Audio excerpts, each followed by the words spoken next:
하나님 말씀은 사도행전 20장 17절에서 38절 말씀입니다. 제가 봉독해 드리도록 하겠습니다.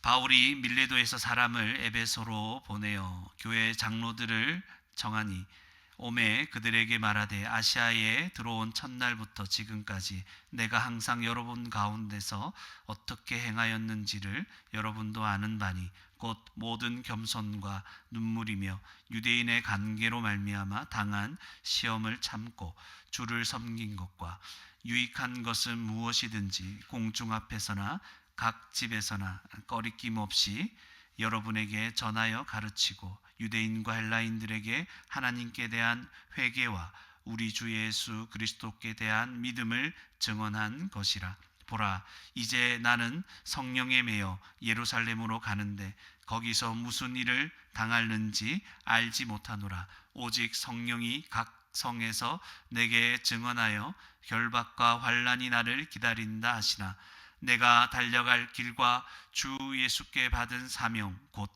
하나님의 은혜의 복음을 증언하는 일을 마치려 하면은 나의 생명조차 조금도 귀한 것으로 여기지 아니하노라. 보라, 내가 여러분 중에 왕래하며 하나님의 나라를 전파하였으나 이제는 여러분이 다 내 얼굴을 다시 보지 못할 줄 아노라. 그러므로 오늘 여러분에게 증언하거니와 모든 사람의 피에 대하여 내가 깨끗하니 이는 내가 꺼리지 않고 하나님의 뜻을 다 여러분에게 전하였음이라. 여러분은 자기를 위하여 또는 온 양떼를 위하여 삼가라. 성령이 그들 가운데 여러분을 감독자로 삼고 하나님이 자기 피로 사신 교회를 보살피게 하셨느니라. 내가 떠난 후에 사나운 이리가 여러분에게 들어와서 그 양떼를 아끼지 아니하며 또한 여러분 중에서도 제자들을 끌어 자기를 따르게 하려고 어그러진 말을 하는 사람들이 일어날 줄을 내가 아노라. 그러므로 여러분이 일깨어 내가 3년이나 밤낮 쉬지 않고 눈물로 각 사람을 훈계하던 것을 기억하라. 지금 내가 여러분을 주와 및 그 은혜의 말씀에 부탁하노니 그 말씀이 여러분을 능히 든든히 세우사 거룩하게 하심을 입은 모든 자 가운데 기업이 있게 하시리라. 내가 아무의 은이나 금이나 의복을 탐하지 아니하였고 여러분이 아는 바와 같이 이 손으로 나와 내 동행들이 쓰는 것을 충당하여 범사에 여러분에게 모본을 보여준 바와 같이 수고하여 약한 사람들을 돕고 또 주 예수께서 친히 말씀하신 바 주는 것이 받는 것보다 복이 있다 하심을 기억하여야 할지니라. 이 말을 한 후 무릎을 꿇고 모든 사람들과 함께 기도하니 다 크게 울며 바울의 목을 안고 입을 맞추고 다시 그 얼굴을 보지 못하리라 한 말로 말미암아 더욱 근심하고 배에까지 그를 전송하니라. 아멘. 네, 오늘 새해 우리 사도행전 20장 17절에서 38절 말씀으로 우리 함께 또 말씀의 은혜를 받았으면 좋겠습니다. 오늘 새해죠. 서로 인사합시다. 새해 복 많이 받으세요. 새해 복 많이 받으세요. 네, 새해 복 많이 받으세요. 네. 복은 우리 주님이 주시죠. 주님이 날 새해 복을 주시고 내일도 주시고 계속 주실 겁니다. 너무 감사하죠. 그리스도 안에 있다는 것은 이 복이 흔들리지 않습니다. 그래서 우리는 세상 사람들이 많은 것처럼 과거에 작년에 애군을 떼고 이제 새로운 기운을 받아 그런 게 아니고 우리는 그리스도 안에 늘 복 가운데 살아가는 거죠. 이 복이 점점점 우리 안에서 많이 누릴 수 있는 게 우리에게는 큰 축복이고 그리고 마지막 날에 이 복이 완성되고 영원토록 누리는 거죠. 그것이 우리에게 확정된 우리의 소망입니다. 감사죠. 그리고 사실은 새해부터 걱정할 게 없어요. 맞습니까? 새해부터 걱정할 거 없습니다. 걱정. 혹시 불치병에 걸린 사람 있습니까? 걱정할 거 없어요. 우리에게는 영원한 복이 예비되어 있습니다. 사실은 여러분과 제가 다 불치병인 거 압니까? 다 죽잖아요. 안 죽을 사람 있어요? 다 불치병이죠. 죽음이라는 병, 죄로 인한 죽음이라는 병이 다 걸려 있는 거예요. 그죠? 예. 그래서 우리는 다 불치병이에요. 언제 죽을지 몰라요. 그러나 걱정할 것이 없는 자가 우리입니다. 복되죠. 그리스도 안에서 새해를 또 시작하게 된 거 얼마나 감사한지 모릅니다. 오늘 본문 말씀을 통해서 세 가지 여러분에게 말씀을 드리고자 합니다. 첫 번째로 17절에서 24절 말씀인데요. 첫 번째로 17절에서 24절, 고난과 시험 속에서도 복음을 전해야 합니다. 고난과 시험 속에서도 복음을 전해야 합니다. 한번 말씀을 볼까요? 17절에서 24절. 바울이 17절에 밀레도에서 사람을 에베소로 보내어 교회 장로들을 청했습니다. 이제 에베소에 있는 장로들, 교회 장로들이니까 에베소 장로들이죠. 장로님들 오라고 했어요. 네. 지금 에베소에 가면은 그때 에베소에서 몇 년 동안 복음을 전했죠? 3년이나 복음을 전했잖아요. 많은 사람들이 복음을 믿고 변화되었죠. 가면 또 얼마나 시간이 지체될까? 우리 앞에서 보면 바울이 지체하지 않기로 작정했다 그랬잖아요. 지금 예루살렘으로 가고 또 로마로 가야 되는 거예요. 그러니까 들어갔다가는 붙잡혀서 지금 또 언제 얼마나 있을지 모를 것 같아요. 그죠? 이제 교회 장로들을 또 얼마나 만나고 싶겠습니까? 만나고 싶고 할 얘기도 많겠죠. 그러나 안 가는 거죠. 그래서 교회 장로들만 이제 오라고 그럽니다. 왜냐하면 이제 가면 다시는 못 볼 거거든요. 그 마지막인 거죠. 마지막이니까 뭔가 이 교회를 사랑하는 마음, 이들을 사랑하는 마음 있잖아요. 이들 다 붙잡아주고 싶은 거예요. 교회 장로들, 지도자들이죠. 오라고 하는 거예요. 얼마나 슬픈 자리겠습니까? 마지막이니까. 18절에 오메 왔어요. 그들에게 말합니다. 아시아에 들어온 첫날부터 지금까지 내가 항상 여러분 가운데서 어떻게 행하였는지를 여러분도 아느니라. 여러분이 잘 알지 않느냐? 바울이 어떻게 지내왔는지, 그죠? 최소 3년 동안 잘 알잖아요. 근데 아시아에 들어왔다 그러니까 바울이 복음을 전하기 위해서 어떻게 지내왔는지를 여러분이 잘 알지 않습니까? 무엇을 위해 살았는지, 그의 삶을 보면 목표가 어디 있는지를, 목적이 어디 있는지를 분명히 알 수 있었겠죠. 그래서 19절에 그래서 설명을 합니다. 어떻게 살았는지. 곧 모든 겸손과, 자기가 교만해서 막 나대지 않았다는 거죠. 자기를 드러내지 않은 거죠. 겸손함과 눈물이며 얼마나 사랑하는 마음과 사랑하는 마음으로 복음을 전하는 그런 눈물이 있었을 것이고, 그리고 반대로 고통 속에서도 그죠, 눈물이 있었겠죠. 그죠? 어쨌든 눈물입니다. 눈물로 보낸 그 시간이었죠. 그러면 유대인의 관계로 말미암아 당한 시험을, 유대인이 얼마나 또 방해한 자들이 많았어요. 핍박도 하고 방해하고, 그죠? 그들 이간질을 하기도 하고, 그러면서 오해받게 하고, 이런 일들이 수없이 많았던 거죠, 바울이. 그런데 뭐 했어요, 바울이? 당한 시험을 참았어요. 오만, 그죠? 오해들과 그런 비방들과 핍박들, 이런 거 다 참았어요. 눈물을 막 흘리는 가운데 사랑하는 마음으로 복음도 전해야 되고, 그죠? 그렇다고 자기가 내가 너희들보다 낫다, 내가 얼마나 이걸 제대로 복음을 전하지 않았냐, 이렇게 막 교만해서 얘기한 것도 아니고, 참고, 모든 당한 시험을 참고 뭐 해서 주를 섬기는 거예요. 바울이 섬긴 건 누구예요? 주님을 섬긴 거죠. 오직 주님만 바라보는 거예요. 그 누구도 원망하지 않습니다. 주님을 섬겼습니다. 이걸 너희가 다 알지 않느냐? 20절에 유익한 것은 무엇이든지 공중 앞에, 사람들 앞에서, 각 집에서나 공중 앞에서나, 그러니까 사람들이 많이 모인 자리여서나 개인적으로 집에 가서 그죠, 있는 자리거나 꺼리낌 없이 여러분에게 전하여 가르치고, 눈치 안 봤다는 거예요. 그러니까 유익한 것이라면, 주님을 섬기는 이 마음에서 주님 앞에서 이 사람들에게 유익한 것이라면 뭐 했다고요? 다 복음을 전한 거죠. 이 말을 하면 저 사람이 이렇게 생각하지 않을까, 저렇게, 저 사람 주님이 전하라고 한 이 말씀을 전하면 저 사람 상처받을 텐데, 아니면 저 사람은 싫어할 텐데, 저 사람은 굉장히 이렇게 뭔가 좀 반감을 가질 텐데, 이런 생각들 있잖아요. 그리고 알잖아요. 오랫동안 관계를 했으니까. 그런데 그거 생각하지 않고, 내가 이 말 잘하면 사람들이 분명히 유대인들이 팍 들고 일어나가지고 나를 핍박할 것인데, 이거 다 압니다.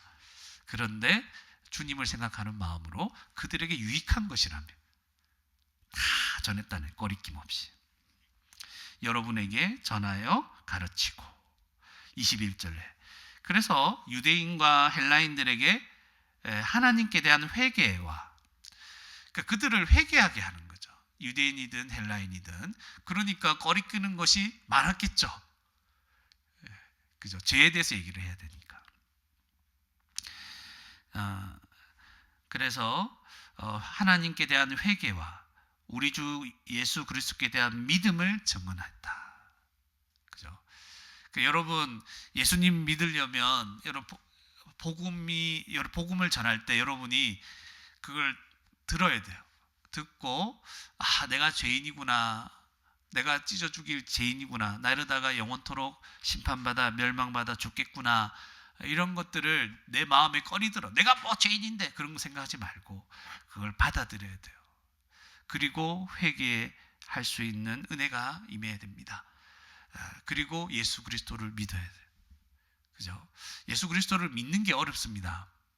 믿고 나서 성도로 살아가는 건 쉬워요, 여러분. 상대적으로 믿는 게 어렵습니다. 안 믿어져요. 믿는 게 어려워요. 뭐 이제 우리 성도들하고 얘기하다 보면 사는 게 힘들다, 이제 이런 느낌의 말들 많이 하잖아요. 아니에요. 사는 건 쉬워요. 이미 그리스도 안에 있는데 뭐. 그죠?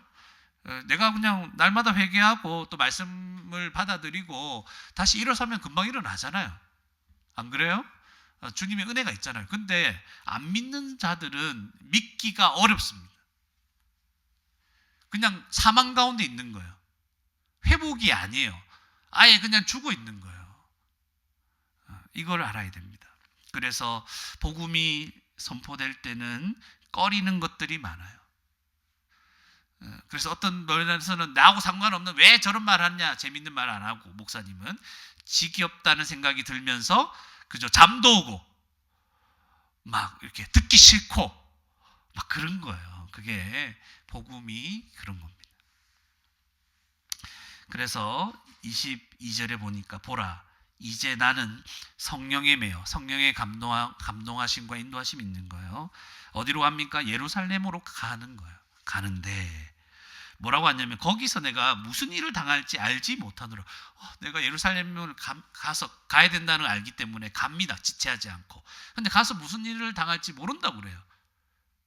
근데 사실은 모르는 게 아니라 23절에 오직 성령이 각성해서, 그러니까 성에 가는 데마다 알려주시는 거예요. 성령에 감동된 자가 뭐 알려주시고 또 알려주신 거예요. 내게 증언해 주는 거예요. 결박과 환란이 나를 기다린다 하시나. 성경이 계속 얘기하는 거예요. 너 예루살렘에 가면 이제 결박 잡혀갈 거다. 그래, 큰 환란이 너를 기다리고 있을 거다. 이거를 딴 분도 아니고 성령이 깨닫게 해주시는 거예요. 여러분 어떻습니까? 그러면 도망가야 됩니까? 그래서 성도들도 이걸 들으면서 막 말렸겠죠. 근데 지체하지 않는 거예요, 바울은. 그래서 뭘 얘기합니까? 아무리 그렇다 할지라도 자기에게는 사명이 있다는 거 압니다. 24절에 내가 달려갈 길과, 되게 유명한 말씀이죠. 이 말씀 나무에 새겨서 걸어놓은 집이 굉장히 많죠. 내가 달려갈 길과 주 예수께 받은 사명, 곧 그 사명이 뭡니까? 하나님의 은혜의 복음을 증언하는 일을. 그 복음은 은혜의 복음입니다. 은혜가 뭡니까? 값없는, 자격 없는 자에게 거저 주시는 하나님의 호의죠. 은혜의 복음을 증언하는 일을 마치려 하면은 나의 생명조차 조금도 귀한 것으로 여기지 아니하노라. 이런 마음이 있는 거. 하나님께 받은 사명이고. 그렇기 때문에 성령이 아무리 사람들을 통해서 또 그곳에 가면, 예루살렘에 가면 여러 가지 환난과 결박이 나를 기다린다고 해도 뭐 한다고요? 사명을 감당해야 돼. 그걸 알려주심에도 불구하고 가는 겁니다. 그래서 이제 오늘 이 부분에서는요, 생각을 한번 할 필요가 있습니다. 이 말씀을 통해서 단순히 나도 뭐 바울이 살았던 것처럼 살아야 되는 거 아닌가 이렇게 생각하면 안 돼요. 요게 이제 물론 그렇게 본을 받아 살아가려고 하면 좋은 거예요.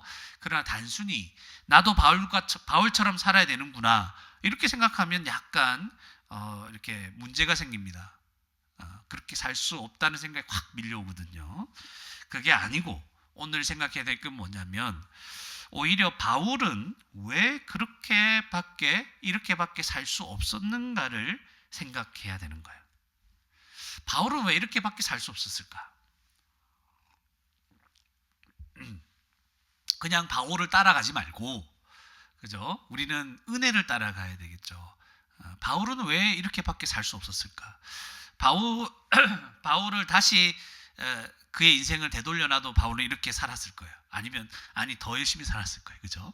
왜 이렇게 살 수밖에 없었을까? 그건 뭡니까? 바울이 알게 된 복음이죠. 그전에는 예수 믿는 자를 교회를 핍박하고 그죠?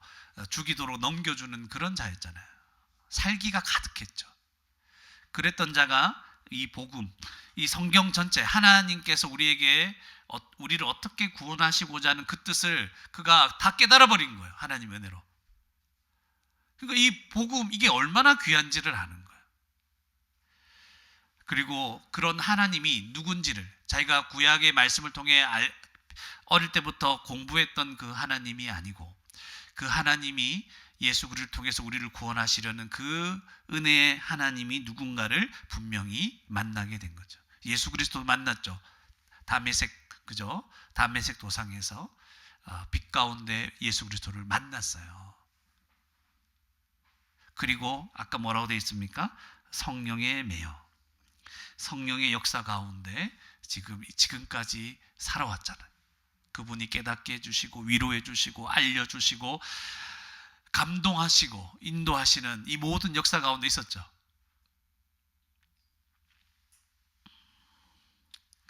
그러니까 바울이 이런 복음과 하나님을 알게 됐는데 이걸 그냥 자기만 알고 살 수 있을까요? 그 생각을 해야 됩니다. 21절에 보니까 이 복음은요, 사람들 유대인이든 헬라인이든 죄를 깨닫고 하나님 앞에 회개하게 만듭니다. 그죠? 그리고 예수 그리스도를 믿어서 생명을 얻게 합니다. 내가 입만 열면, 나는 고생하든 말든 입만 열면 또 한 사람이 나처럼 살아날 텐데 그 무지함과 어리석음과 비참함과 그 멸망 가운데서 살아날 텐데 이게 마음이 있는 거예요. 그리고 날마다 성령께서 자기를 감동하시는 거예요. 은혜를 부어주시는 거죠. 기도할 때도 말씀을 볼 때도 계속 은혜를 부어주시는 거예요. 성령의 인도하심이 우리를 이 바울을 가만 놔두지 않는 거예요. 하나님과 교제가 있는 깊은 교제가. 그리고 이 복음이 은혜라는 걸 압니다. 네, 자격 없는 나 같은 자에게 죄인 중에 괴수와 같은 나에게 베풀어준 은혜, 나를 구원하신 은혜. 그래서 은혜의 복음이라고 얘기하죠. 그리고 이것은 복음을 전하는 것은 하나님이 나에게 주신 사명인 것을 확실히 알고 있죠. 예. 그러니까 바울은 이렇게밖에 못 사는 거예요. 바울은 이렇게밖에 못 살아요. 이 지점이 우리가 생각해야 될 지점입니다. 그렇다면 우리가 바울을 생각하면서 비교해야 될 것은 바울이 어떻게 살았는가 하는 그런 삶이 아니라 뭘 생각해야 돼요? 바울이 가진 이유를 나도 가지고 있는가, 이 부분을 생각해야 돼요. 새해입니다. 정말 우리는 어떤 이유를 가지고 있습니까? 내가 들은 복음은 고난과 시험 속에서도 전해야 할 가치가 있는가, 이걸 생각하셔야죠. 복음을 통해 내가 만난 하나님, 여러분 하나님 만나셨잖아요. 복음을 통해서, 말씀을 통해서. 그 하나님은 어떤 분인가 생각하셔야 돼요. 여러분, 하나님을 어떤 분으로 믿고 고백합니까? 그 믿음과 고백에 근거한다면 나는 시험과 고난과 환난 속에서도 복음을 전할 수 있을까요? 그럴 가치가 있을까요? 여러분, 이 복음은 생명을 살릴 수 있습니까? 이런 믿음이 있습니까? 그러면 우리도 그렇게밖에 못 사는 거예요. 성령께서 여러분을 어떻게 인도해 오고 계셨고 지금도 인도하십니까? 어떤 감동을 주시고 어떤 깨달음을 주십니까? 자꾸 여러분에게 뭐라고 말씀하십니까? 지금까지 여러분에게 계속해서 말씀하신 건 뭐예요? 말씀을 통해 깨닫게 하신 건 뭐고, 기도하는 가운데 알게 하신 건 뭐고, 하나님이 여러분을 자꾸 마음을 움직이시고 감동하시고 내가 이렇게 해야 되겠다 저렇게 해야 되겠다 또 회개하게 하시고 자꾸 우리를 인도해 주시는 그 길들은 뭡니까? 여러분이 아시지 않습니까? 어떻게 살아라고 성령은 여러분에게 감동하십니까? 하나님께서 여러분에게 주신 사명은 무엇입니까? 어떻게 살다가 내게 오라고 말씀하십니까? 우리 주님은 이 이유를 생각해야 되는 거예요. 그죠? 이런 이유를 생각해야 됩니다.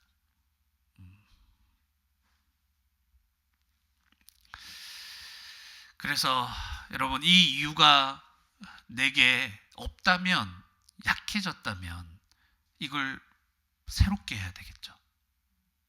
그죠? 그냥 넘어져 있으면 안 돼요. 예전에 다 우리 고백했던 거, 우리가 다 함께 듣고 함께 얘기 나눴던 얘기들 많지 않습니까? 그런 은혜의 순간들이 우리가 안 깨달았던 게 아니에요. 그죠? 우리가 어떻게 살아야 되는지 모르는 바가 아니에요. 그 뒤로 흔들리고 넘어져 있고 무너지고 잊혀져 있고 하는 이것들을 성령께서 어떻게 하라 합니까? 다시 말씀 들으라, 다시 기도하라, 다시 회복하라 계속 말씀하시죠. 우리에게 없는 것이 아닙니다. 다시 이걸 회복해야 되는 거죠. 그럴 때 생각해 보십시오. 바울이 가진 이유를 사실은 우리도 가지고 있습니다. 근데 이 이유가 우리에게 얼마나 명확한지, 우리가 이 이유들을 잊고 살아가는가, 이런 문제 때문에 다른 것이죠. 바울과 우리의 다른 점은 우리가 얼마나 기억하지 않는가의 문제입니다. 그죠? 바울이 대단해서 그런 게 아니죠. 바울에게 임한 구원의 은혜나 우리에게 임한 구원의 은혜가 다릅니까? 똑같잖아요. 그죠? 말할 수 없는 예수 그리스도의 은혜로 우리가 구원을 받은 거예요. 똑같은 걸 받았는데 왜 이런 삶의 차이가 나는가? 우리는 이유를 생각을 덜 하는 거예요. 그리고 알고 있는 이 이유를 굳게 붙잡지 못하는 것들이 우리 안에 있는 거죠. 이게 우리의 삶의 전부가 안 되고 있는 거예요. 그래서 바울의 삶과 같이 변화가 잘 안 되는 거죠.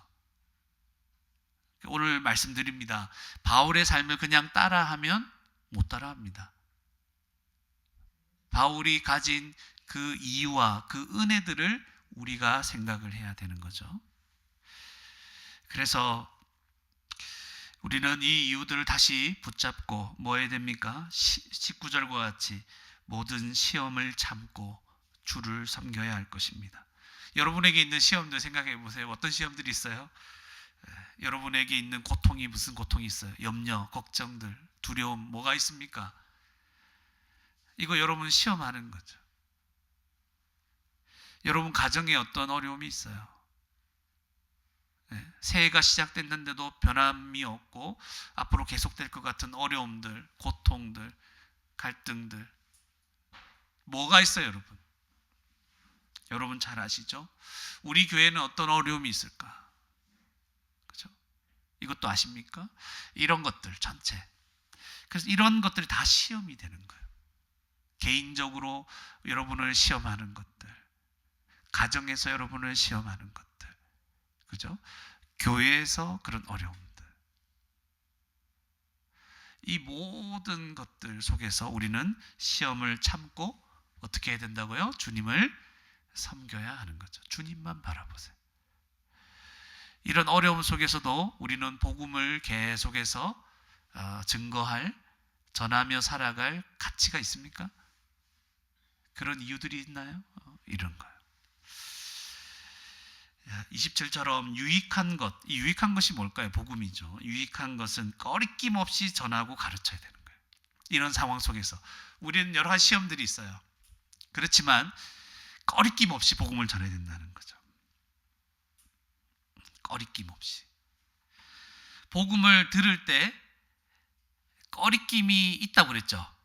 죄를 지적하고 막 우리 회개할 걸 요구하니까. 당장 여러분 오늘도 여러분 복음을 계속 듣다 보면, 이 설교를 듣다 보면 꺼리끼는 거 탁 걸리는 것도 있을 거예요.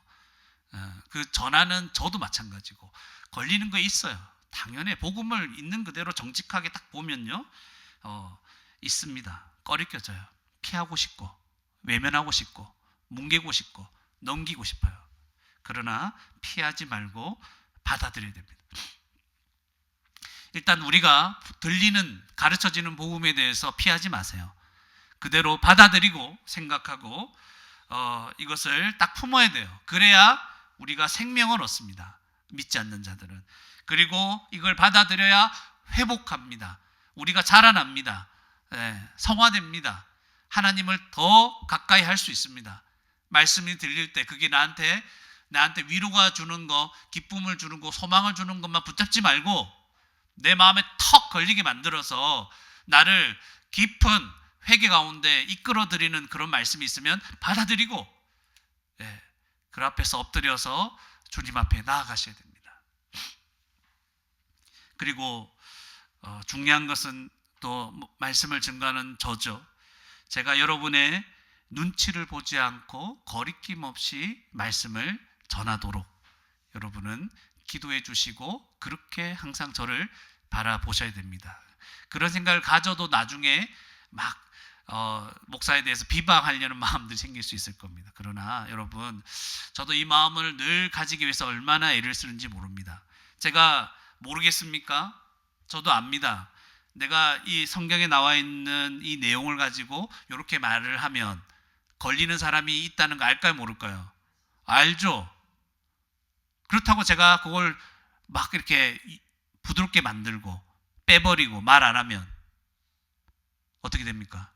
유익한 게 아니에요. 그 사람을 절대로 유익하게 못합니다. 저는 여러분도 그런 생각을 좀 많이 했을 텐데, 목사님 우리 눈치 안 보는구나 이 생각 많이 하죠. 근데 저 마음의 입장에서는 눈치를 많이 보는 거예요. 그래서 저는 더 내 마음속으로 단단하게 가집니다. 아무도 눈치 안 보겠다. 눈치 안 보고 제가 하나님 말씀을 전하는 가운데 그 말씀이 하나님의 말씀인데 그것 때문에 상처받고 교회를 떠나더라도 저는 전합니다. 바울이 늘 했던 게 그거죠. 복음 전하면 자기가 핍박을 받을 거 알아요. 유대인들이 들고 일어나고 난리가 납니다. 그죠? 그걸 알아요. 근데 전하는 거죠. 거리낌 없이 그냥 전합니다. 여러분 그걸 위해서 기도해야 되고, 이제 누군가 나중에 사람들 더 오고 이렇게 할지라도 제가 그 부분에 있어서, 복음에 있어서는 거리낌 없이 그분들이 다 구원을 받고 하나님 앞에 나아갈 수 있도록 복음을 전할 것입니다. 이게 저에게는 많은 어려움이죠. 여러 가지 어려움들이죠. 그래서 교회의 상황과 우리의 모든 것들을 볼 때 이렇게 하면 안 되겠다 하는 것들을 다 잘라내고 복음만 전해야 됩니다. 여러분, 많은 어려움과 시험이 예상되어도, 바울이 예상되죠. 예루살렘에 가면 어떻게 된다? 결박되고 큰 환란이 있다 그랬잖아요. 이런 많은 어려움과 시험이 예상되어도 우리는 주님께 사명을 받았잖아요. 은혜의 복음을 전하는 사명. 이걸 증언하는 일을 잘 감당해야 됩니다. 바울은 이것이 자기의 생명보다 귀하다 그랬어요. 여러분 동의하십니까? 여러분 복음 전하는 게 여러분의 생명보다 귀합니까? 여기에 동의할 수 있어야 되겠죠. 복음을 여러분 어느 정도 알고 있는지 자기를 돌아봐야 됩니다. 복음 귀하다, 하나님 은혜 귀하다 막 이런 얘기하면서도 갑자기 이게 내 생명보다는 안 귀하다. 이렇게 되면 안 되는 거죠. 그래서 우리는 생각해야 됩니다. 복음을 아는데 자꾸 복음을 안다고 얘기하지 말고 복음이 전하는 것, 복음이 내 생명보다 더 귀한가? 내 생명, 내 환경, 나의 처지, 앞날 이것보다 복음이 더 귀한가? 거기까지 나아갔으면 좋겠어요. 만약 지금 그렇게 동의를 못한다면 복음 전하는 것, 복음이 내 생명보다 귀하지 않다, 이 정도로 약간 애매하게 망설이고 있다면 이제 여러분 하나님께 은혜를 구하시기 바랍니다. 하나님, 내가 이 복음이 내 생명보다 귀하다. 왜냐하면 복음 때문에 살아났잖아요. 당연히 복음이 내 생명보다 귀한데요. 하나님, 이걸 내가 깨닫지 못한 채로 세월을 낭비하지 않게 해주십시오. 굉장히 애매한 상태로 있는 거죠. 신앙생활 하는데 애매한 상태로 있는 거죠. 하나님께 확 이렇게 의지하는 것 같으면서도 안 하고, 그렇다고 세상으로 나가지도 못하고, 그죠? 애매한 상태로 그냥 그대로 계속 이렇게 하는 거죠. 조금 좋으면은 막 은혜 가운데 있다가 좀 안 좋으면 팍 떨어졌다고 계속 그게 그건 거예요. 하나님, 세월 낭비하지 않도록. 바울은 뭐라고 합니까? 달려갈 길이라고 해요. 달려가야 되는데 걸어가다가 누웠다가 걸어가다가 막 이렇게 하고 있는 거죠. 주저앉았다가 날린 거죠. 하나님, 애매하게 알지 않게 해주십시오. 애매하게 깨달은 채로 그냥 살지 않게 해주십시오. 달려가게 해주십시오. 그리고 여러분 이미 깨달았습니까? 하나님, 이미 깨달았으면 내가 깨달았는데도 불구하고 이 복음의 은혜를 외면하고 살지 않도록 하나님 나를 붙들어 달라고 하나님 앞에 은혜를 구하는 저와 여러분이 되기를 바랍니다. 두 번째로 25절에서 30절 말씀입니다. 말씀이 왜곡되지 않도록 주의해야 합니다. 말씀이 왜곡되지 않도록 주의해야 합니다. 말씀을 보면 25절에 보세요. 보라, 내가 여러분 중에 왕래하며. 그래서 바울이 에베소에 그 성도들에게 계속 왔다 갔다 했잖아요. 왕래하며 다니면서 하나님의 나라를 전파했습니다. 복음이죠. 복음 하나님의 나라. 하나님의 나라에 관해서는 제가 굉장히 많이 얘기를 했는데 또 기회가 되면 또 말씀드리겠습니다. 이제는 여러분이 다 내 얼굴을 다시 보지 못할 줄을 아노라. 이제 마지막이라고 얘기하는 거예요. 바울은 압니다. 예루살렘으로 가면 다시 여러분들을 못 본다. 그 얘기를 해주는 거예요. 그리고 이걸 알고 있어요. 성령이 알려주신 거죠. 26절에 그러므로 오늘 여러분에게 증언하거니와 모든 사람의 피에 대하여 내가 깨끗하니, 이 말을 하는 거예요. 여러분 이 표현에 대해서 좀 잘 알고 있어야 돼요. 바울이 지금 3년 동안 가르치고 난 다음에 뭐라고 얘기하냐면 모든 사람의 피에 대하여 내가 깨끗하다. 이게 어디서 나온 말이냐면 이런 거예요. 구약에 보면 파수꾼이 있어요. 파수꾼. 그 성에 파수꾼이 있는 거예요. 파수꾼은 뭐합니까? 교대가 막 교대로 그 근무를 서는데, 파수꾼은 그 가장 성의 가장자리에서 끝에서 높은 곳에 올라가서 적들이 오나 안 오나 지키는 거죠. 그러니까 파수꾼의 역할은 뭡니까? 적들이 오면 막 그 종을 치든지 불을 피우든지 해가지고 알리는 거죠. 적들이 쳐들어온다, 준비해라. 그죠? 그 만약에 파수꾼이 졸면 어떻게 됩니까? 그 백성들, 그 성 안에 있는 사람들이 다 죽는 것이 누구 책임이에요? 파수꾼 책임이 되는 거예요. 그런데 파수꾼이 저기 쳐들어온다, 저기서 막 알렸는데도 백성들이 듣지 않아요. 그러면 누구 책임이에요? 백성들 책임이에요. 요 얘기입니다. 요 얘기. 그러면 이 피에 대하여, 모든 사람의 피에 대하여 깨끗하다는 말은 바울은 이미 그들에게 충분히 알렸다는 거예요. 복음을 다 전해서 그들이 멸망하지 않도록, 빨리 회개하고 돌아올 수 있도록 그 복음을 다 전한 거예요. 이제 이 복음을 거부하면 누구 책임이에요? 백성들 책임인 거예요. 그래서 내가 모든 사람의 피에 대하여 깨끗하다, 이렇게 얘기를 하는 거죠. 그래서 전해야 될 진리를 감추지 않았어요. 눈치 보고 감추지 않고, 누가 이제 막 하면 뭐가 생각을 이렇게 저렇게 생각할까 하면서 빼지 않았어요. 타협하지 않았습니다. 그래서 이제 누군가 복음을 거부해서 멸망에 이른다 하더라도 그 책임은 바울에게 있지 않고 그 들은 자들에게 있게 되는 거죠. 요 내용입니다. 그래서 27절에 내가 꺼리지 않고, 여기 또 나오죠. 꺼리지 않고 하나님의 뜻을 다 여러분에게 전했다는 거죠. 28절에 여러분은 자기를 위하여 또는 온 양떼를 위하여 삼가라. 이게 지금 지도자들, 장로들에게 하는 얘기잖아요. 여러분 삼가 조심하라고 얘기합니다.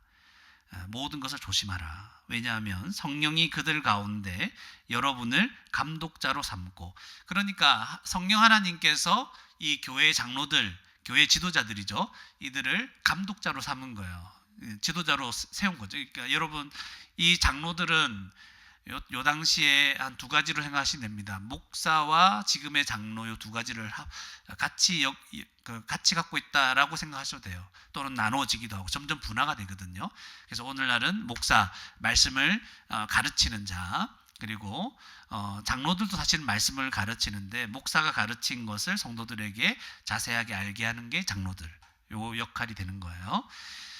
그래서 이 말씀으로 백성들을, 그 성도들을 다스리는 그 일을 누가 맡기신 거다? 하나님 맡기셨죠. 교회에 목사가 있다는 거, 감독자가 있다는 거는 누가 세운 질서예요? 하나님이 세운 질서입니다. 목사가 뭐 지 마음대로 뭐 교회 마음대로 이게 아니고 하나님께서 세우신 그 역할을 감당하는 거죠. 그래서 뭐라고 합니까? 하나님이 자기 피로 사신 교회. 이 교회는 누구 교회예요? 하나님의 교회. 이거 이단의 이름이죠. 이러면 안 돼요. 하나님께서 자기 피로, 그러니까 우리 주님의 교회입니다. 목사가 자기 마음대로 하는 게 아니라 그 하나님의 뜻을 따라 교회를 이끌어 가는 거잖아요. 그래서 보살피게 하셨느니라. 그래서 교회에 세워진 자는 주님의 몸된 교회를 보살피는 거예요. 특별히 목사, 장로는 말씀으로 교회를 보살피는 거예요. 말씀에서 떠나지 않도록. 그래서 29절에 어떤 일이 있습니까? 내가 떠난 후에, 바울이 떠나면은 사나운 이리가, 진짜 이리를 얘기하는 게 아니에요. 사나운 이리가 여러분에게 들어와서 그 양떼를 아끼지 아니하며, 그러니까 복음을 전하는 자가 아니고 하나님을 섬기는 자가 아니라 자기 개인을 섬기거나 자기의 이익을 위해서 거짓된 것을 가르치는 거짓 교사들, 거짓된 가르침, 이걸 얘기하는 거예요. 30절에 또한 여러분 중에서도 제자들을 끌어 자기를 따르게 하려고, 자기 목적이죠. 나를 따르라 이렇게 되는 거예요. 어그러진 말을 하는 사람들이 일어날 줄, 왜곡이죠, 왜곡. 어그러진 말을 하는 사람들이 일어날 줄을 내가 아노라. 앞으로 자기가 떠나면 자기는 든든히 잘 세웠잖아요. 꺼리지 않고 복음을 다 전했잖아요. 그런데 자기가 떠나고 나면 이제 다시 못 돌아올 건데, 감독자들, 장로님들, 여러분들이 교회를 지켜야 됩니다. 계속 그런 공격들이 있을 것입니다. 잘못된 가르침과 여러 가지 핍박도 있을 것이고 공격이 있을 것입니다. 이렇게 얘기되는 거죠. 그래서 오늘 말씀을 통해서 여러분, 말씀이 왜곡되게 하는 일들이 항상 우리의 안과 밖으로 항상 있다는 걸 기억해야 됩니다. 말씀이 왜곡되는 것은요, 밖에만 일어나는 게 아니고 안에서도 있습니다. 어떻게 있냐면, 바울과 같이 전하고 가르치는 자가 없으면 왜곡됩니다. 전하고 가르치지 않는 것, 굉장히 수동적이죠. 안 하는 거예요, 안 하는 거. 그래서 말씀을 왜곡시킬 수 있는 거예요. 침묵하는 거죠. 우리도 말씀을 왜곡시킵니다. 어떤 면에서 가만히 있는 거예요. 가만히 있는 거. 그리고 내 주위 사람, 내가 복음을 전해야 될 사람들 알잖아요. 그 사람들 눈치 보면서 자꾸 뒤로 물러서는 거. 할 수 있는 만큼은 하지만 이렇게 아예 안 되겠다, 말지, 또 안 듣는데 뭐, 그죠? 이렇게 물러서는 거죠. 그리고 말하기는 하지만 약하게 자꾸 말하려고 하는 거, 소프트하게 얘기하려고 하는 거. 만약 교회에서 말씀을 가르칠 때 이런 방식으로 가르치면 어떻게 될까요? 잘 안 전하려고 하고, 눈치 보면서 교회에서 말씀을 전가할 때 뒤로 자꾸 물러서고, 그죠? 이렇게 얘기하면 저 사람이 뭐 이렇게 상처받으니까 살짝 얘기하고, 여기서 살짝 얘기하고, 그죠? 말하면서 쑥 넘어가 버리고, 그 사람들이, 성도들이 듣기에 좋은 말만 좀 하고 좀 웃겨주고, 또 다른 행사들 많이 만들어서 막 이렇게 하면 어떻게 될까요? 다 죽습니다. 교회에서 만약 이런 일들을 하게 되면 다 죽는 겁니다. 믿지 않는 자들은 더 이상 생명을 얻을 기회를 잃어버리고, 믿는 성도들은 믿음과 소망을 잃어버린 채 세상 사람들과 다를 바 없는 인생을 살아가게 됩니다. 그러니까 다 죽음이에요, 죽음. 교회에서 말씀을 왜곡시키는 순간 다 죽는 거예요. 생명이 없어요. 여러분도 죽고 전하는 저도 죽는 거예요. 얼마나 중요한지 아시겠습니까? 말씀이 왜곡되면 안 됩니다. 왜곡되는 게 잘 적극적으로 전하지 않는 것을 통해서 왜곡될 수 있다는 거예요. 오늘 사실은 안타깝지만 오늘날 한국교회에 이런 일들이 많은 거예요. 가면 분명히 감동도 됐고 웃기도 하고 깔끔하고 좋은 말씀을 들은 것 같은데 아무런 생명력이 없어요. 그냥 어디서 좋은 교훈 듣고 온 듯한 느낌. 아니면 좀 힘이 되고 위로가 되는 어떤 사람의 말을 듣고 온 느낌. 잘 될 겁니다. 이런 생각, 이런 말을 듣고 온 느낌이 있을 뿐이고, 그것은 교회도 모든 사람을 생명 없게 만들어버리는 거예요. 하나님이 여러분을 잘 되게 하실 겁니다. 이런 얘기 계속 형통하게 하실 겁니다. 이 얘기 밑도 끝도 없이 이런 얘기 하고 얼마나 우리를 죽게 만듭니까? 두 번째는 실제로 이 사나운 이리처럼 거짓되고 악한 사람들의 가르침에 영향을 받아 말씀이 왜곡될 수 있습니다. 근데 이 거짓되고 악한 사람들 실제로 우리 교회는 안 들어오죠. 근데 생각을 잘해야 돼요. 들어옵니다. 어떻게 들어오냐면 세상의 가치관을 따라서 들어옵니다. 뉴스를 보면 뉴스에서 주로 말하는 것들이 뭐예요? 우리에게 여러 가지 걱정들을 이렇게 하죠. 온갖 이야기들을 많이 합니다. 우리의 그 걱정되는 부분을 계속해서 어떤 사실을 근거해서 얘기를 막 하죠. 그럼 같이 어떻게 됩니까? 큰일 났구나. 힘들겠구나. 망하겠구나. 그 순간은 하나님이 없는 거죠. 왜곡되기 시작합니다. 우리가 들었던 말씀, 소망도 사라지게 되는 거죠. 드라마 봅니까? 드라마 보면 그 드라마의 작가의 가치관이 딱 녹아져 있잖아요. 어떤 거 보면 맨날 환생한다 그러고, 그죠? 또 어떤 뭐죠? 솔로 그런 것도 있는 거, 이상한 것도 있고, 이혼 숙려 기간, 이런 온갖 그런 악함의 극치까지 보잖아요. 또 뭐 있죠? 이상한 걸 말 만드는 사람들 자극을 만든 것들. 또 드라마에 또 누군가의 사랑을 위해서 누구는 버릴 수 있고, 정당화시키고. 제가 옛날에 까먹었어요. 하여튼 폭삭소가수다에 나오는 그 주인공 아버지가 그 전에 안 좋은 드라마로 나왔었잖아요. 그때 뭐라고 했죠? 내가 이것 사랑은 그런 이상한 얘기했죠. 사랑이 죄가 아니잖아. 이상한 이런 가르침을 하잖아요. 그러면서 가정을 망가뜨리잖아요. 그러니까 여러분, 이게 이 가치관이 막 들어오는 거죠. 근데 우리 MZ 세대들, 또 청소년 아이들은 그냥 더 심각한 상태에서 처음부터 받아들였어요. 우리는 자랄 때 그래도 조금 전통적이고 윤리와 예의가 있고 이런 것들의 드라마가 있었는데, 해봤자 전설의 고향, 그죠? 또 어떤 마을에 있는 그런 이야기, 그런 거죠. 그런 거였는데 요즘에는 아예 그 내용 자체가 파격적입니다. 그러니까 왜곡되어 있는 성경의 가르침과 더 성경에서 말하는 이 내용들이 굉장히 이질적으로 들리게 돼 있어요. 그리고 어떻게 타고 들어오냐면 안 믿는 사람과 대화를 하는 가운데 세상의 가치관이 들어와서 말씀을 왜곡시킵니다. 말씀을 곧이곧대로 안 믿게 돼 있어요. 못 믿게 됩니다, 여러분.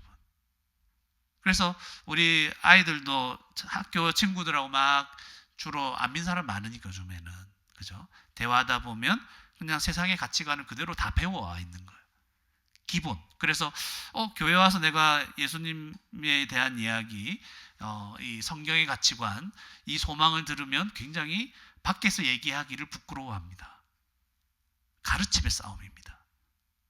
그러니까 지금 거짓 교사들이 우리 교회에 안 들어와 있다고 우리가 안심해서 될 문제가 아닌 거죠. 다 들어와 있는 거죠.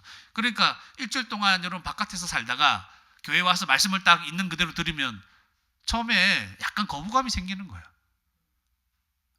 벌써 다른 가르침이 우리를 가득 채우고 있는 겁니다. 그죠? 이걸 생각하셔야 돼요. 그러니까 이런 사나운 이리가 이미 계속해서 세상에 돌아다니고 있고 우리에게 영향을 미치고 있습니다. 그리고 교회 안에 들어와서도 이런 이상한 가르침들이 많아요. 요즘에는 유튜브 막 공유하면서 이상한 거 막 보내고 이런 사람들 있잖아요. 그래서 요즘에 많이 하는 게 뭐예요? 정치적으로 이 말씀을 왜곡하는 사람, 이용하는 사람들이 있어요. 말씀 뭐 설교하고 뭐 하는데 정치적인 어떤 것을 가지고 자기의 정치 색깔을 막 옹호하는 거 안 됩니다, 여러분. 하나님이 말씀 전가할 때 정치적으로 뭐 하라고 했습니까? 아니잖아요. 그죠? 우리를 구원에 이르게 하는 말씀이잖아요. 기억하셔야 돼요. 흔들리면 안 돼요. 그리고 말씀을 해석할 때 아주 편협되게 자기한테 유리한 대로 해석을 합니다. 사람들이 듣기 좋은 말로 말씀을 해석해요. 그리고 자기의 경험에 근거해서 말씀을 해석해요. 그래서 여러분 어떤 데 가면 누구는 막 영적 체험을 강조하고 또 어디 가면은 뭐 사회를 변화시켜야 된다 이런 얘기 막 옛날에 많이 했었고 어디 가면 또 기도만 해야 된다 얘기하고 그러니까 교회마다 이상하게 하나님 말씀을 그저 배우고 전해야 되는 이런 교회가 왜 그렇게 한 가지 어떤 특정한 것에 막 목매달고 있는가 하는 저는 이상한 생각이 막 드는 거예요. 한쪽으로 치우쳐도 안 되는 겁니다. 좌로나 우로나 치우치지 않아야 됩니다. 그래서 여러분한테 말씀드립니다. 여러분에게 저와 여러분에 맡겨진 이 사명이 뭡니까? 모든 사람에 대하여 모든 사람의 피에 대하여 깨끗해져야 된다. 이 마음을 가지고 살았으면 좋겠습니다. 다 전합시다. 그러니까 우리 자녀들에게도 마찬가지고 제 자녀들도 마찬가지고 여러분의 자녀들도 마찬가지고 우리가 끝까지 복음을 다 전해놓고 얘들이 안 믿으면 누구 책임이에요? 얘들 책임이 되도록. 근데 제일 두려운 게 뭡니까? 얘들한테 진짜 해야 될 복음들 전해야 될 말씀을 안 전해서 듣게 할 수 있는 자리에 안 보내고 그죠? 내가 전하지 않아서 그들이 멸망한다면 우리는 거기에 대한 책임이 있는 거죠. 사명을 감당하지 못하는 겁니다. 저는 다 전하려고 합니다. 안 들으면 죽는 겁니다. 그 마음으로 사셔야 돼요. 포기하지 말고. 그래서 우리는 한편으로는 굉장히 마음이 무거워요. 다 전해야 되니까. 그러나 한편으로는 우리의 한계가 있다. 우리가 그들을 구원할 수 없다는 거예요. 우리는 전할 수 있는 만큼. 제가 늘 얘기하죠. 할 수 있는 만큼 합시다. 때로는 낭망할 때가 있죠. 계속 권하고 전해도 안 들으니까 그래도 또 다시 일어나서 할 수 있는 만큼 또 하자. 계속 하잖아요. 그죠? 이것이 우리가 할 일이라는 거.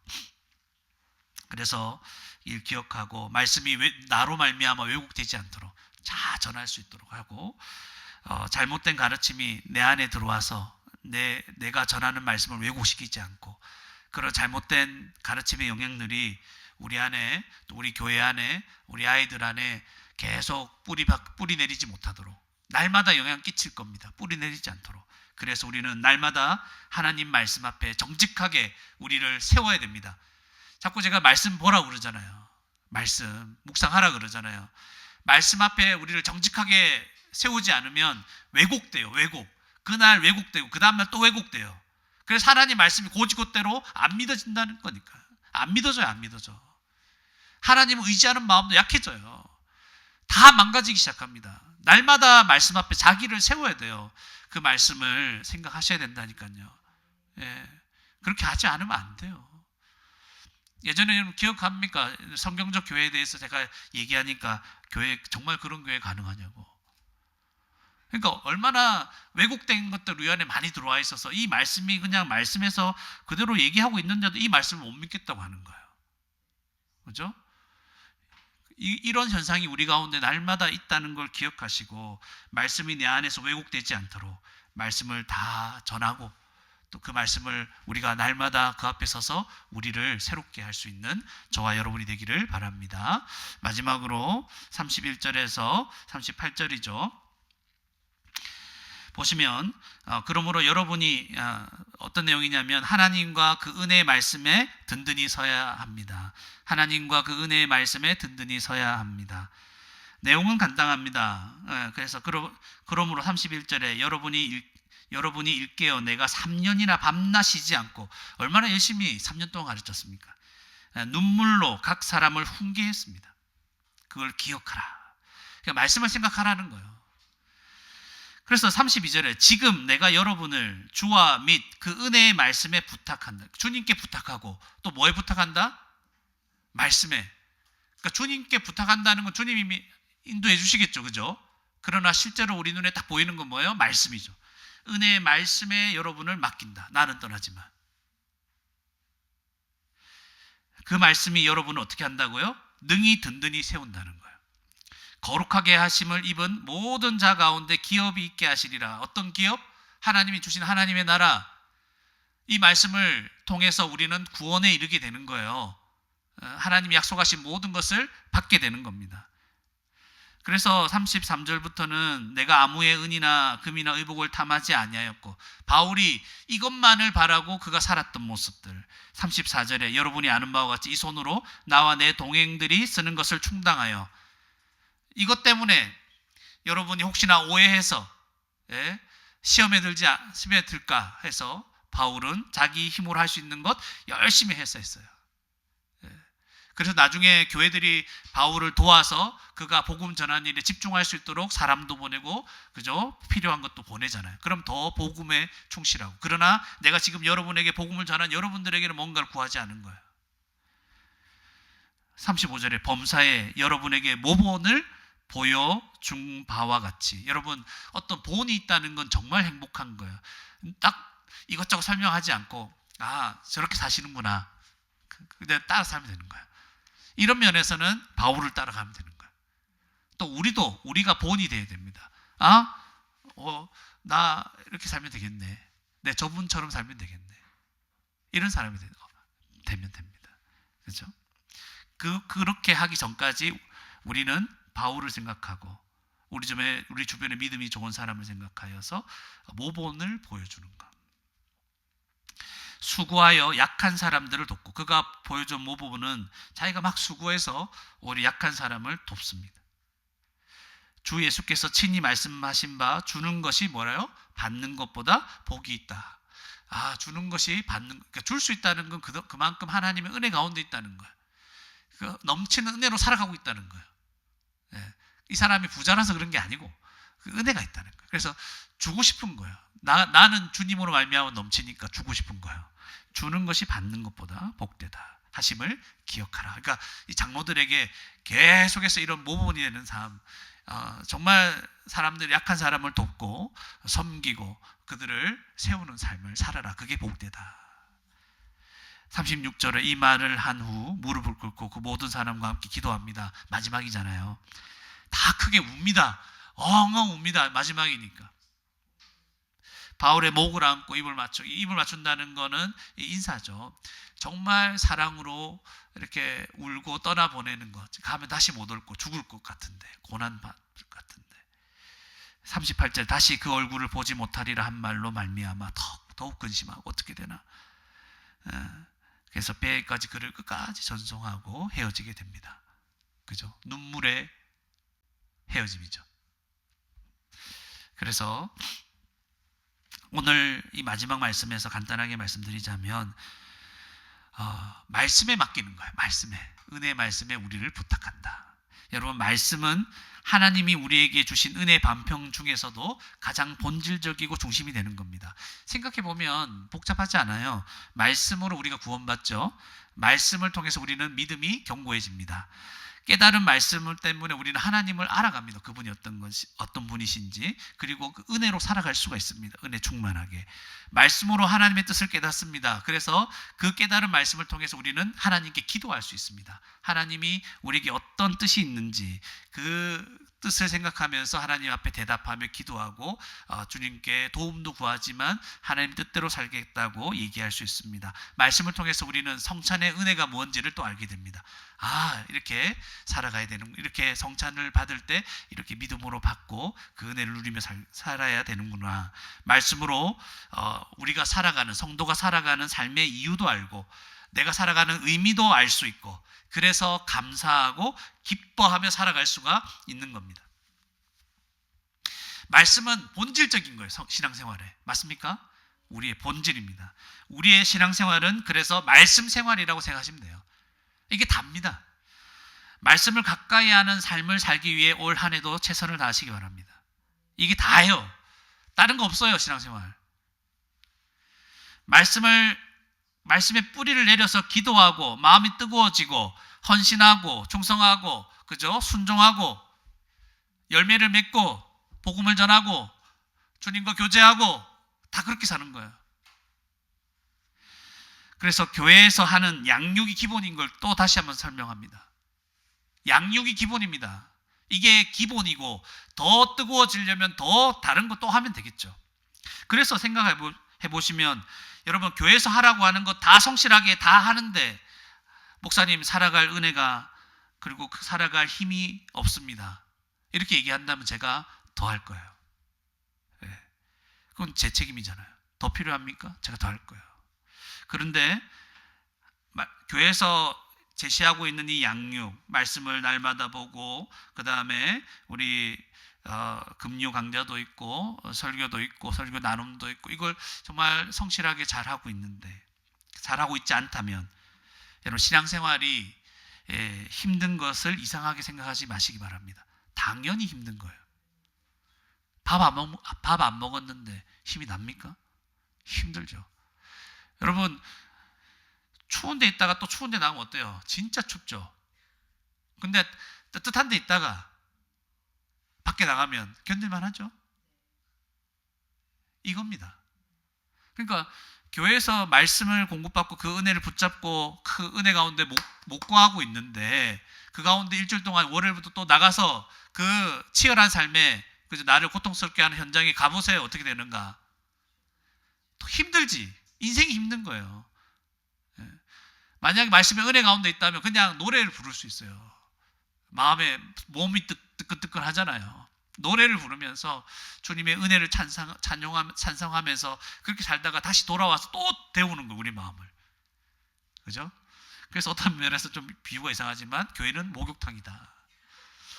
목욕탕에 와가지고 그 탕에 쭉 들어가가지고 확 데워가지고 바깥에 추운데 탁 나가면 어떻게 열기가 확, 그죠? 주님의 사랑의 열기로 탁 뱉을 수 있는 거죠. 그래서 이 열기가 있어야지 세상의 이 추운 세상의 환경을 이겨내죠. 감정적이고 영적이고 환경적인 이 모든 상황을 믿음으로 이겨낼 수 있는 거예요. 그래서 기본적인 이 말씀으로 충만해지지 않고 이 양육을 제대로 하지 않는데 힘든 건 당연한 거예요. 그죠? 그래서 우리 매번 있는 교회 사는 거, 그리고 수련회 있잖아요. 열심으로 집중해서 해요. 내가 이래 산다, 이래 내 마음이 뜨거워져서 나도 변하고 내 자녀들도 변하고 이 가정도 변하고 할 수 있다, 이 생각을 가지셔야 돼요. 뒤로 물러나 있으면 더 추워요. 더 힘들어요. 기억하셔야 됩니다.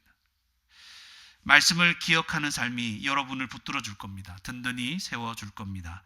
그래서 디모데후서 3장 15절에 어려서부터 성경을 알았나니 성경은 능히 너로 하여금 그리스도 예수 안에 있는 믿음으로 말미암아 구원에 이르는 지혜가 있게 하느니라. 그래서 이런 마음들을 가지고 마음이 뜨거워지면 어떻게 살아갑니까? 수고하여 약한 사람을 돕게 되죠. 물질적으로도 돕고 영적으로도 돕습니다. 모든 면에서 약한 사람이 있어요. 어떤 사람은 물질이 약할 수 있겠고, 내가 물질이 없으면 못 듣겠지. 물질은 그러나 위로할 수 있고 격려할 수 있고, 영적으로 약한 사람이 있어요. 물질적으로 문제가 없는데 영적으로 약해서 계속 넘어져 있는 사람이 있어요. 영적으로 도울 수 있는 것입니다. 주는 것이 받는 것보다 복됩니다. 주려면 뜨거워야 되겠죠. 은혜의 말씀에 붙들림 받은 이어 있는 이런 상황이 돼야 되겠죠. 그죠? 여러분, 말씀을 듣는 기회가 있으면 최선을 다하십시오. 네. 열일 제쳐놓고 말씀 들으세요. 주님께서 우리를 살아가게 하실 겁니다. 우리 다 같이 말씀을 생각하시면서 기도하시겠습니다. 기도하실 때 하나님, 고난과 여러 가지 시험 속에서도 복음을 전하며 살게 해주십시오. 하나님, 말씀이 왜곡되지 않게 해주십시오. 모든 사람의 피해에 대해 깨끗하다라고 말할 수 있을 정도로 우리가 할 수 있는 한 모든 복음을 내 주변에 다 전하며 살아갈 수 있게 해주시고, 또 세상의 가치관과 그런 가르침에 나도 모르게 물들어서 말씀을 거부하거나 왜곡되게 받아들이는 일이 없도록 하나님 붙들어 주십시오. 하나님, 은혜의 말씀을 꼭 붙들며 살아가게 인도해 주십시오. 이것만이 살 길입니다. 말씀 붙들고 은혜 가운데 늘 뜨겁게 주님 앞에 서서 이 추운 세상에서 주님의 그 사랑의 열기로 세상을 녹이며 살아가는 저희들 되게 인도해 달라고 말씀을 생각하시면서 함께 기도하시겠습니다.